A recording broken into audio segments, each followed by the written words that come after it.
Olá, meu nome é Aline Gurgel, sou uma mulher de pele clara, cabelos lisos, um pouco abaixo da altura do ombro, cabelos castanhos escuros, uso óculos de armação de metal, estou vestindo uma blusa branca, uma blusa clara, com estampa floral.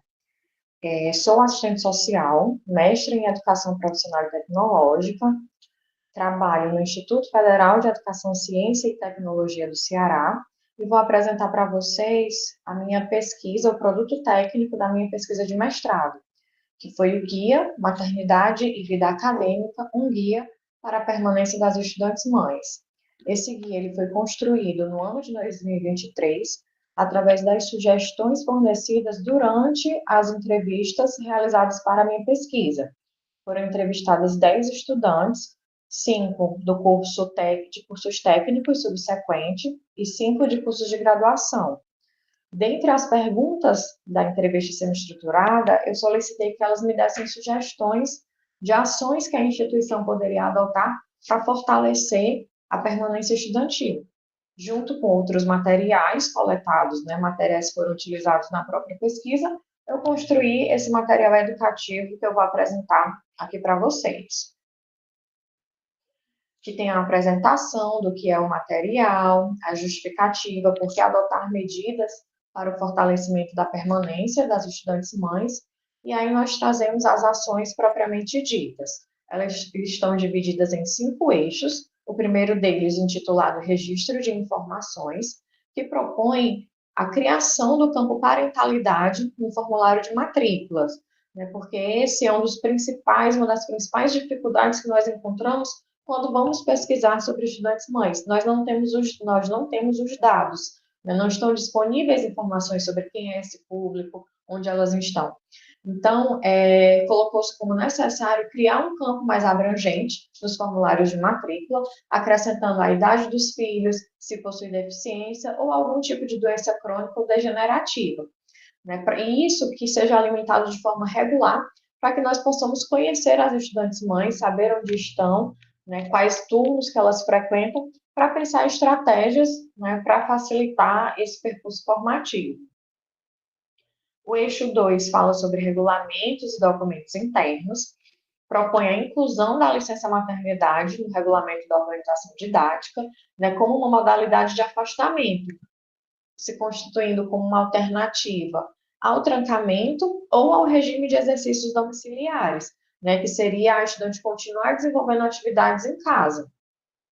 Coloquei também aqui, ao final, os exemplos de algumas instituições que já desenvolvem as ações que estão sendo propostas aqui nesse guia, para facilitar a materialidade do entendimento, né, da ação que está sendo colocada. Abertura de editais específicos para estudantes mães e atribuição de pontuação diferenciada nos editais já trabalhados. Especificar o atestado médico e a declaração de acompanhamento de filhos junto aos documentos para requerer justificativa de faltas, uma vez que o ROD, no caso específico do IFCE, né, o Regulamento da Organização Didática, fala apenas em atestado médico de forma mais genérica, não deixando explícito se seria apenas do próprio estudante, da própria estudante, ou se é extensivo aos seus dependentes. Incluir o atestado psicológico também dentro do rol dos documentos que podem ser utilizados como justificativa de falta. E aí, na ausência das justificativas formais, a criação de um termo de responsabilidade, considerando a dificuldade, principalmente das estudantes que residem nos distritos, nos municípios mais afastados, né, a dificuldade de acesso aos serviços de saúde para a obtenção, né, do documento formal, considerando também a dificuldade nesse deslocamento, às vezes o transporte não está disponível e você não tem um documento formal para justificar. Então, pensou-se na criação de um termo de responsabilidade, né, na ausência desses documentos formais. Implementação de atividades remotas para a compensação das faltas. O terceiro eixo, sobre acolhimento e orientação, que propõe a criação de um programa de acolhimento e orientação às estudantes mães, articulando aí as coordenações de curso, a coordenação técnico-pedagógica, coordenação de assistência estudantil e os núcleos de gênero e diversidade sexual, propondo o acompanhamento, seja individual ou em grupo, para identificar as dificuldades vivenciadas pelas estudantes mães e realizar as devidas intervenções em tempo hábil, né, estimulando a permanência e evitando a retenção e a evasão.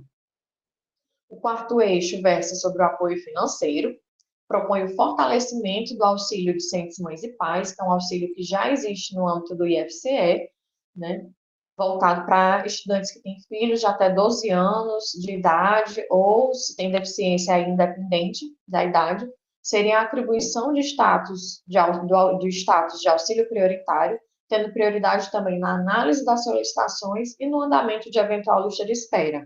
Atribuição de valor fixo e unificado para os diversos campos da instituição, né, equiparado ao valor máximo do auxílio pago. E propõe também a criação de um adicional no caso da criança de ter filho com deficiência. Estrutura física, né, oferecimento de espaço infantil com monitores durante a realização dos eventos institucionais, dos mais diversos. Instalação de banheiros família, fraldário, sala de alimentação, brinquedoteca ou parques infantis, e aí depender da realidade local, de acordo com as informações que foram coletadas no momento da matrícula. O sexto eixo e último fala sobre a divulgação das informações, que seria a criação de um campo específico no site institucional que reunisse todas as informações pertinentes às estudantes mães, facilitando assim o acesso aos serviços, né, e o contato com os profissionais responsáveis por esse acompanhamento. Nas considerações finais, né, do documento, é importante destacar que, após a organização dessas sugestões, elas foram encaminhadas para as estudantes que participaram das entrevistas, elas fizeram uma avaliação dessas ações de acordo com a pertinência, atribuindo aí uma pontuação de 1 a 5, e todas essas ações que foram apresentadas, elas tiveram pontuação 4 ou 5, demonstrando a relevância do que estava sendo proposto. E a ideia desse guia é justamente essa, né, de trazer um instrumento já organizado, sistematizado de ações que podem ser adotadas nos mais diversos âmbitos, né, e aí faria uma avaliação local para ver, né, o que caberia em cada âmbito, e a proposta é que ele seja uma ferramenta para os estudantes, uma ferramenta para os coletivos iniciarem esse momento de diálogo, esse momento de discussão com as instituições, pensando em ações afirmativas, pensando em políticas de permanência para as estudantes mães. Né? Quem sabe, tornando assim os nossos ambientes acadêmicos, as nossas instituições de ensino, em locais mais acolhedores para as estudantes, beneficiando assim não só as estudantes mães, as crianças, as instituições e toda a sociedade. Né? Isso, qualquer dúvida, pode entrar em contato. Eu agradeço imensamente a oportunidade de estar divulgando esse material.